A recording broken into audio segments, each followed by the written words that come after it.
أحيانا يحتاج الإنسان إلى أن يكلم نفسه بنفسه، لأنه ليس أحد أعرف بها منه،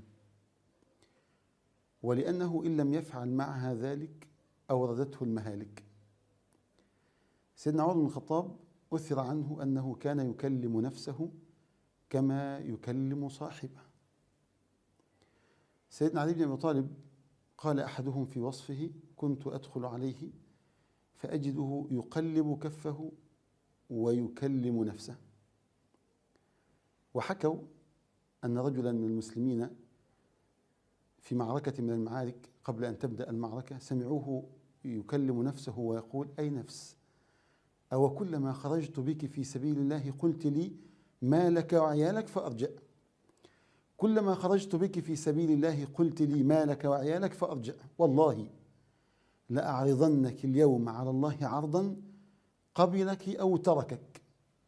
ثم تقدم وقاتل حتى قتل ومات شهيدا رحمه الله. كأنه لما وجد من نفسه تأخرا كلم نفسه فتقدمت. وهذا المعنى موجود عند الشعراء سابقا.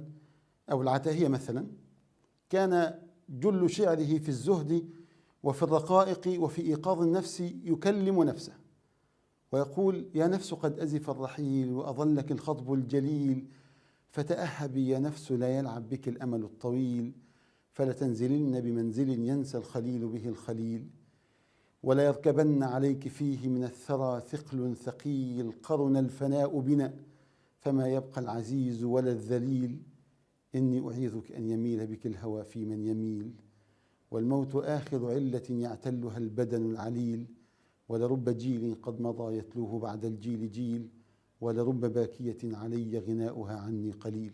ما أحوج المترددين إلى أن يخاطبوا أنفسهم بأنفسهم خطاب الرجل لنفسه فيقول: أي نفس، أو كلما هممت بركعتين أو التصدق بدرهمين تقعدينني، والله لأحملنك على الطاعة حملا حتى تردين موارد أهل الجنة، فلا يصلح للنفوس الآبقة إلا العزائم الصادقة والهمم الواثقة.